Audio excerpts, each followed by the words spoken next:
Alô, pessoas, bem-vindos ao canal. Hoje eu tô aqui, ó, sentadinha. Deixa eu pegar aqui o meu chá. Eu tô aqui sentadinha com o meu chazinho, porque hoje é dia de história. Uma história que eu tô prometendo há bastante tempo. Então, hoje eu quero contar pra vocês a minha história de maternidade. Como eu prometi antes, eu tô aqui pra contar como eu descobri durante a minha segunda gravidez que a minha filha, o bebê que eu estava esperando, tinha um problema seríssimo de coração. É uma condição um pouco rara, assim, eu dei uma olhada. Nos Estados Unidos hoje, para nascimento, é 1 em cada mais ou menos 4.000 nascimentos, né? E é chamada, peraí gente, que eu vou ter que ler, porque eu sei falar mais inglês, vem na minha cabeça, mas é chamada Síndrome da Hipoplasia do Coração Esquerdo, ou SHCE. E o que é essa síndrome, Wagner? Praticamente a criança nasce com metade do coração. Uma das partes mais importantes, que é o ventrículo esquerdo, que bombeia o coração para o seu pulmão, para limpar, né? Ele não existe. Ele é bem pequenininho, então não funciona. Até 1982, essa condição ela era fatal. O bebê não sobreviveria, mas a primeira cirurgia que salvou a vida de um bebê foi feita em 1983. E daí para frente ela só foi melhorando. Mas hoje nós estamos aqui para contar a minha história, como eu descobri. Então vamos lá. Aí deixa eu lembrar, gente, uma aberturazinha aqui. Gente, se eu rir quando eu contar essa história, não é uma história alegre, mas é uma história com final feliz para mim. Então, assim, já tem 12 anos que isso aconteceu, então hoje eu consigo falar de uma forma mais leve, de uma forma mais fácil. Vou chorar, não sei, mas já faz algum tempo que eu não choro sobre isso, então eu acho que eu vou conseguir contar essa minha história sem muito sofrimento, espero. Mas assim, eu fiquei grávida assim que cheguei aqui na Virgínia, 12 anos atrás, meu povo.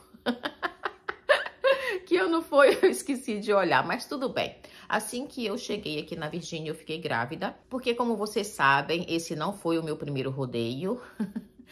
Nós tivemos a nossa primeira filha, que foi diagnosticada com síndrome de Down no nascimento, tá? Não conseguimos descobrir antes, mas quando ela nasceu. Então, eu não quis ter uma criança logo uma em cima da outra. Eu engravidei logo depois que mudamos aqui para Virgínia, como falei. E o começo foi bom, gente. Gravidez boa, não boa, né? Para mim, gravidez, as duas gravidez foram, assim, terríveis os primeiros 3 meses. Eu perdia muito peso, eu ficava muito ruim. Então, para mim, essa parte aí foi super normal. Não tivemos problema nenhuma. Gravidez maravilhosa, desenvolvendo aqui na minha cabeça, né? Então, como foi descoberto, Wagner? Aquele, sabe, aquele ultrassom que você vai para perguntar qual é o sexo do seu bebê. Eu só queria saber isso, meu povo. Meu bebê era um menino ou uma menina. Fomos nós, feliz, alegre, retumbante, para poder descobrir o sexo do nosso bebê. Chegamos lá, fizemos a ultrassom. A menina fez a ultrassom, a técnica, né, fez a ultrassom numa boa. E o único comentário que ela fez muito rápido é uma menina. Não foi nada assim, nossa, o seu bebê é uma menina, não. Não teve nenhumas flores. O único comentário que ela fez é uma menina. Até aí tudo bem, sem problema.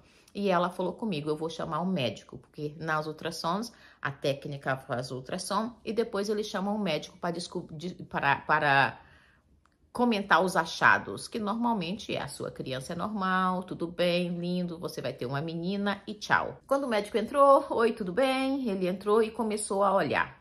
E ele olhava para cima, e ele olhava para baixo, ele virava. Até aí tudo bem, tá? Passou um tempinho, a gente fica numa boa. E esse homem foi olhando, ele virava para cima e o tempo foi passando. Aí o desespero começou a bater, né? Para falar a verdade, eu comecei a me preocupar. Eu dava uma olhadinha assim no monitor, mas eu tenho um problema seríssimo, meu povo. Eu não entendo ultrassom. Não entendo, não consigo ver nada. Às vezes eu tenho uma amiga que ela olhava assim, é um menino. Eu não sei onde é que tá nada, eu não sei se tá para cima, se tá para baixo. Então eu não consegui descobrir. Mas eu notei que ele estava olhando em um lugar específico, muitas e muitas e muitas vezes. Ele ia, ele voltava e o coração começou a apertar, né? De repente, que parecia uma eternidade para mim, o homem resolveu falar. Um parênteses aqui para você, tá? Deixa eu abrir aqui um pouquinho. Gente, aqui nos Estados Unidos tem médicos que são muito bons, sabe? Mas tem médicos que são sempre assim, pá, sabe? Pá. Esse já vou falar pra você, você não vai gostar desse médico. Tá? Eu não gostei dele, eu chamo ele o médico monstro. Você não vai gostar porque eu não gostei. E quando ele finalmente se dirigiu a nós, ele falou assim, a criança está bem, mas tem um problema no coração. O coração não desenvolveu, não desenvolveu muito bem. E o rosto do homem completamente mudou, sabe? Ele, assim, eu chamo ele de Doomsday, o Doomsday, o médico do dia do desastre total. Então, assim, ele falou conosco, é um problema congênito de coração, massive, muito grande. Praticamente assim, ele estava sem esperança. Aí eu perguntei assim para ele, como a Isabela estava conosco, e ele, viu, eu perguntei para ele assim, que é o problema de coração normalmente considerado para síndrome de Down? Porque eu considerei, já tive uma criança com síndrome de Down, agora vai duas. Isabelle não teve problema de coração, mas eu falei, lá vem uma criança com síndrome de Down com problema de coração. Aí eu perguntei a ele, e ele olhou para mim e falou assim, não, isso aqui é muito pior. Foi o comentário do homem, né? Eu não sei, eu não lembro, gente, faz muito tempo, como falei, tem 12 anos isso, e eu não lembro em que parte eu comecei a chorar, para falar a verdade.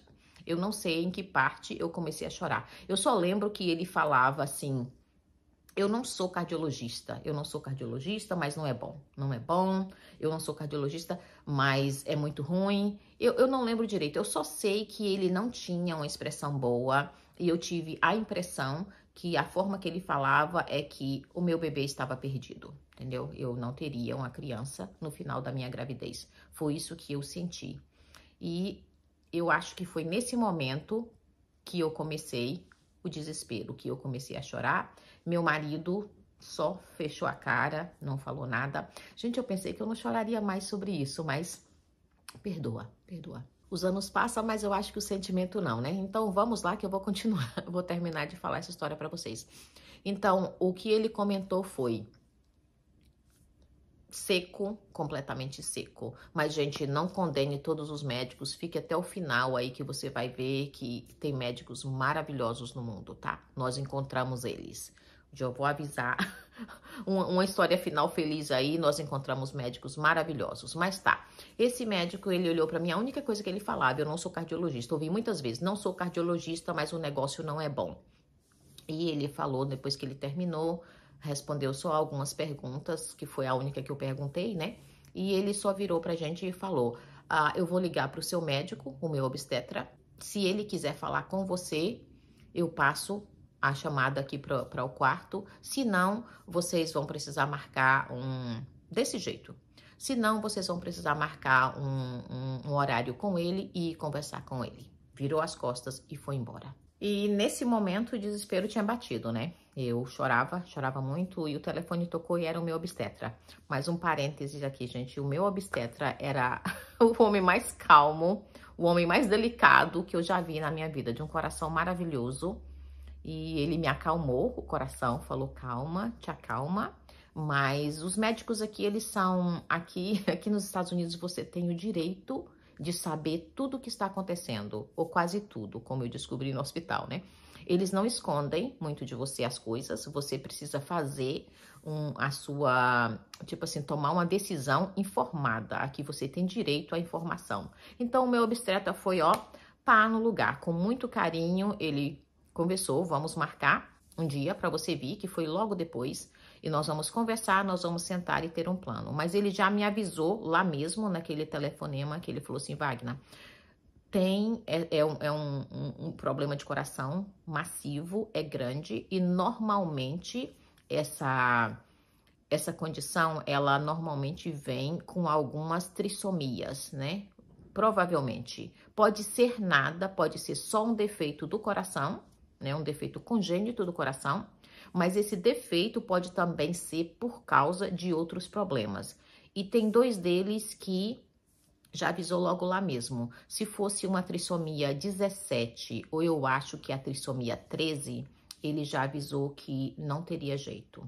Não, eles não operariam, né? Mesmo que tenha uma operação para esse problema de coração, Mas se fosse por causa dessas duas trissomias, não teria jeito. São trissomias raríssimas. Normalmente, a criança morre no primeiro ano de vida ou antes. Então, se fosse essas duas trissomias, eu já sabia que nós perderíamos o nosso bebê. Mas ele falou, não saberemos até fizermos os testes ou você resolver que vai fazer teste. Guarda isso aí em parênteses, tá? Então, a pior parte que eu acho que pra mim desse negócio foi assim, eu não entendi. Eu troquei de roupa, botei a minha roupa e nós saímos. Gente, nós saímos e passamos pela frente, né? Onde estavam algumas pessoas, as enfermeiras, a recepcionista, sei lá quem, no balcão e tudo. Ninguém nem olhou pra gente. Ninguém nem falou, olha, bom dia, tchau. Eu acho que o pessoal, acho que ficou tão desesperado também, que ninguém sabia como lidar. O que eu achei estranho, né? São pessoas que fazem ultrassom de todos os tipos. Ninguém nos deu um papelzinho, ninguém falou assim, olha aqui a fotinha do seu bebê, sabe? A gente saiu de lá sem papelzinho nenhum, nós passamos pela recepção, ninguém falou nada e nós viemos embora. E agora vem uma parte muito importante, gente, o milagre que eu acho que me salvou nesses próximos 4 meses da minha vida. Então, nós voltamos pro carro e eu estava num desespero que eu acho que não tinha tamanho. Hoje eu não lembro, tá? Eu não lembro, eu só lembro que era muito desespero, mas eu não tenho mais esse sentimento de dor que eu senti no momento. Ainda choro quando falo, mas, gente, não estar no olho do furacão é uma coisa maravilhosa, para falar a verdade. Então, eu lembro que nós entramos no carro e o desespero estava batido tão grande, porque na minha mente o meu bebê estava perdido. Pela cara daquele médico, eu não teria uma criança, para falar a verdade. Mas eu lembro que nós entramos no carro, estamos saindo, eu lembro até assim, nós estávamos saindo do estacionamento e veio esse sentimento assim, ó, na minha mente. Eu sabia que ela não iria morrer. Naquele momento foi assim um sentimento, uma coisa assim maior do que eu, maior do que tudo que conhecia. Eu sabia que a minha criança não iria morrer. Não me pergunte como, nós sabemos como, né? Eu acredito em um Deus e eu acredito em uma comunicação espiritual que ele se comunica conosco. E naquele momento ele me falou que eu não perderia o meu bebê. Eu senti assim, apesar do desespero, gente, não parei de chorar, tá? Não parei de chorar por um tempo, mas parei em um momento, sabe? Que às vezes você tem que parar de chorar e ir pra luta, né? Mas naquele momento eu senti aquela paz e eu sabia, eu tinha certeza, sabe? Certeza absoluta que a minha criança ia sobreviver isso. E foi com esse sentimento que eu vivi os próximos 4 meses de gravidez. Nós estávamos na Virgínia só, acho que menos de 6 meses, então estávamos sozinhos, né? Eu não tinha família, meu marido não tinha família, era só nós 3. Eu, meu marido e nossa bebê de 3 anos. Nossa criança de 3 anos. Agora nós vamos pra guerra. Vamos pra guerra, meu povo. Eu marquei um encontro com meu obstetra.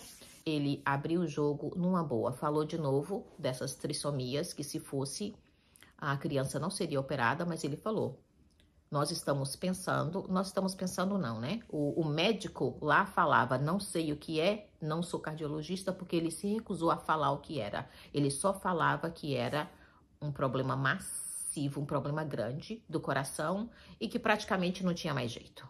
Foi o que eu senti dele, né? Mas como chegamos no meu obstetra, ele botou as cartas na mesa e ele explicou, ele falou assim que era a hipoplasia, gente, deixa eu ler aqui, deixa eu ler que eu só sei falar inglês. Síndrome da hipoplasia do coração esquerdo. Ele explicou que a parte esquerda do coração do bebê não tinha desenvolvido. Então, ele falou comigo, mas vamos pra guerra agora. Tem jeito, ele falou, tem cirurgias e ainda assim, não muito conhecimento, porque aqui médico não faz promessas. Ele é um obstetra, ele não vai fazer promessa nenhuma, mas ele falou comigo que ele tinha um amigo que era cardiologista e que se nós quiséssemos, ele nos daria a informação desse cardiologista dele, que ele conhecia, amigo, ou nós poderíamos procurar o nosso próprio cardiologista. Então, que era um neonatal, um cardiologista neonatal, né? Então, ele começa o tratamento na barriga e ele vai até o final, né? Até a criança ficar adulto. Nós escolhemos o médico que ele tinha sugerido e nós marcamos uma consulta com ele. Não demorou muito, gente. Foi assim de entre 2 e 3 semanas para nós podermos encontrar com ele. Aquele homem mudou a nossa vida. Conhecimento é uma coisa assim maravilhosa. Ele mudou a nossa vida, porque aquele homem fez os próximos meses de gravidez uma maravilha. Porque a gravidez foi maravilhosa, gente, foi maravilhosa. Porque com esse problema, enquanto o bebê estiver na tua barriga, o mundo é maravilhoso. Não há problema nenhum, porque a criança está vivendo através de você, não está usando nenhum dos órgãos que existe nela, né? Então, enquanto o bebê estivesse na minha barriga, seria maravilhoso. Fomos para consulta e que diferença do médico da morte. Não vou falar isso, né? Do médico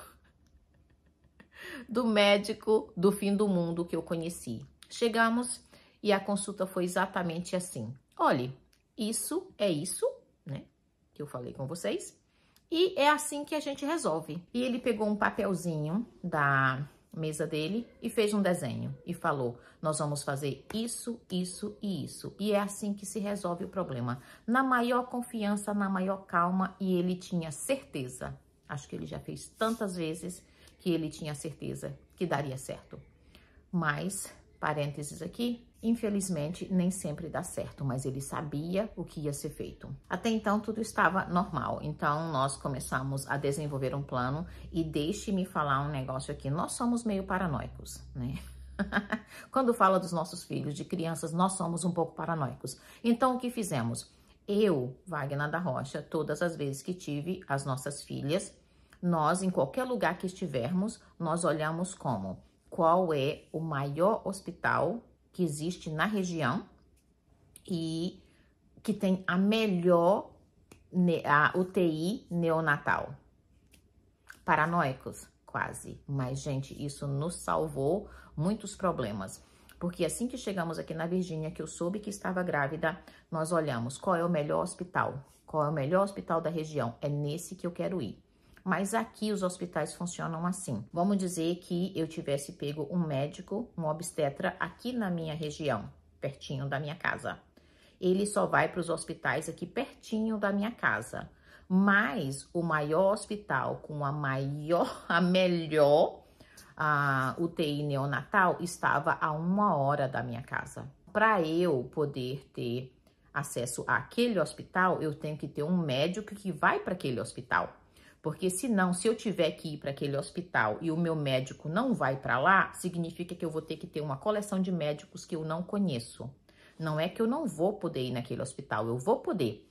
Vai para lá porque eu preciso estar lá, mas eu vou estar sem o meu povo. Eu vou estar sem a minha equipe, entendeu? Essa é a questão. Você pode ir no médico onde quiser aqui. Se o seu plano de saúde paga por aquele médico, você vai onde quiser, qualquer parte do país. Então, eu fiz o quê? Nós, paranoicos, onde é o maior hospital que tem a maior UTI neonatal. No caso de nós precisarmos. Fizemos isso com a nossa primeira filha também. Não precisamos, mas fomos para o maior hospital que a gente podia encontrar. Então, aqui nós fizemos a mesma coisa. Assim que eu fiquei grávida, nós falamos, esse é o melhor hospital, essa tem uma perfeita UTI neonatal, é para lá que nós vamos. Então, eu peguei um médico obstetra nessa cidade. O parênteses aí, o problema que ninguém faz é que não são paranoicos como nós. E também o fato de que toda vez que você vai para uma consulta no seu médico, você tem que dirigir 1 hora. Gente, nunca tive problema para dirigir para médico, se é bom. Eu pago o preço de dirigir, né? O meu obstetra era nessa cidade e, gente, como pagou? Assim que o negócio, a bomba caiu na cabeça, parte da guerra já estava vencida, porque eu não tive que correr e ir procurar um outro obstetra, desenvolver um outro time. Não, meu obstetra já estavam lá, era lá que eu ia ter a minha criança de qualquer jeito. O hospital já estava garantido, era para lá que a gente ia. E o cardiologista ia para esse hospital, meu obstetra também ia para esse hospital, então tudo estava bem. Pelo menos isso aí nós tivemos paz, não tivemos muitos problemas. E agora nós vamos falar um pouquinho o restante da gravidez, né? Então, eu já tinha paz, não chorava mais tanto. Depois daquele dia que eu senti que daria certo, eu parei de chorar e fomos para a luta. Eu passei aí no cardiologista e eu passei também aí no perinatologista. Eu acho que é isso que se fala em português, que é um obstetra para gravidez de high risco, de risco alto. O meu obstetra ainda era o meu médico. Ele ainda ia fazer o meu parto, mas esse perinatologista era só um especialista que eu estava indo. Outra coisa que nós fizemos logo quando estava chegando mais perto do dia dela nascer, nós fomos a fazer uma tour do hospital, né? Eles nos levaram uma tour do hospital, eles nos levaram na UTI normal, né, neonatal, onde ela iria ficar, e depois na UTI pós-operatória. Eu acho que eu vou dividir esse vídeo em 3 partes. Agora nós vamos falar sobre as cirurgias e depois nós vamos falar de valores. Ou talvez eu ponha cirurgia e valor tudo junto, gente. Quinta-feira que vem eu conto a segunda parte. Essa vai ser a parte das cirurgias, porque precisa-se de 3 cirurgias. Nós fizemos 3 cirurgias. Mas vamos lá. Eu tive a minha primeira filha de cesárea. Então, como eu estava falando com o meu obstetra, eu estava tentando ter parto normal e ele concordou. Ele falou assim, você é uma pessoa saudável. Isso antes de nós descobrirmos, antes do mundo cair na minha cabeça, né? Então, na nossa cabeça, na minha e do meu marido. Logo então que descobrimos isso, foi cortada a ideia de normal. Eu teria que ter uma outra cesárea, né? E nós marcamos a data da cesárea e também o hospital. A equipe já estava toda pronta para recebê-la e nós fizemos, como eu falei, a tour do hospital onde nós teríamos ela. Eles nos levaram em todos os... a gente passou em todas as partes do hospital e tudo que iria acontecer durante o nascimento e cirurgia. O parto foi marcado para uma cesárea em tal dia. Mas quem falou que menino obedece, gente? Menino não obedece desde, da barriga. Eles tinham marcado a cesárea para... acho que 2 semanas antes da minha data de parto, né? Da data de nascimento oficial. 1 semana antes da data de marcada, domingo, acordamos para ir para a igreja. Tô atrasada, gente. Quando eu pulei da cama, a água quebrou, né? Não sei que é assim que fala, né? O negócio é a água. Aquela água derramou. Se você sabe o que é parto, você sabe o que eu tô falando. E... eu falei, pronto, olhei pro meu marido e falei, e agora? E agora? Eu falei, David, eu acho que a gente tá com problema. Aí nós ligamos pro hospital e aleluia, aleluia, Senhor, porque quando a gente chegou no hospital, adivinha quem tava de plantão? O escritório do meu médico estava de plantão naquele dia, mas não foi ele, era a mulher que trabalhava com ele. Então, ela estaria de plantão, nós avisamos ela e ela falou, tudo bem. Ajeita aí e vem pro hospital. E foi aí que a gente embarcou, meu povo. Era aí que ia começar a guerra maior ainda. A 4ª Guerra Mundial, se você quiser chamar assim. Porque a criança estava vindo e nós tínhamos que preparar. E agora não tinha mais volta. Nós teríamos que ir, nós teríamos que enfrentar a guerra e passar por ela. O que ia acontecer, ninguém sabia. Não sabíamos, ninguém sabia. Os médicos fazem o melhor prognóstico, mas... não tem garantia de nada. E é aqui que eu gostaria de compartilhar com você, mãe, com você, família, que recebeu o diagnóstico, tá? Eu ouvi alguns vídeos, tem poucas pessoas online, e eu ouvi alguma coisa para eu saber o que compartilhar. E eu assisti um vídeo de uma mulher, e ela falando que ela tinha parado de fazer planos, né? Ela tinha parado de comprar roupa e tudo. E eu gostaria de pedir para você, não. É triste, é desesperador, mas faça planos, sonhe, entendeu? Para você que tá com esse diagnóstico agora, a minha filha está com 12 anos, feliz, alegre, retumbante. Tá? Tem esperança, tenha esperança. Então, durante a minha gravidez, eu continuei, nós fizemos o enxoval do neném, nós continuamos com planos, mas eu acho que também foi a segurança tão grande que aquele cardiologista nos deu, que eu vivi a minha gravidez, gente. Vivi o restante da minha gravidez sempre com aquela nuvem aqui na cabeça, mas eu ainda vivia a minha gravidez. E eu aconselho você, mãe e pai, que apesar da tristeza, apesar do sofrimento, apesar do desespero, apesar das dúvidas, apesar da falta de resposta, apesar de tudo, viva a sua gravidez. Dê o melhor para essa criança, que por enquanto não tem problema nenhum. E assim foi que a minha criança veio ao mundo. Essa é uma outra parte importante e eu gostaria de falar, se possível, para os pais que tenham bebês com essa condição. Vê se você consegue segurar o seu bebê antes que eles o leve, porque eu lembro, tinha uma parede de médicos e especialistas esperando para que ela nascesse. Assim que o médico fez o parto, a médica, né? Meu marido segurou, eles enrolaram ela numa cobertinha, numa blanket, e deu para ele segurar. Ele a segurou por alguns momentos. E para mim, eles só vieram porque eu estava fazendo cesárea, né? Eles tinham que terminar de me costurar. Então, para mim, eles só vieram e colocaram ela um pouco aqui em mim, me mostraram, eu a beijei. E lá se foi o meu bebê. Se você que está recebendo um diagnóstico agora, ou recebeu recentemente, gente, tem esperança, sabe? Tem esperança.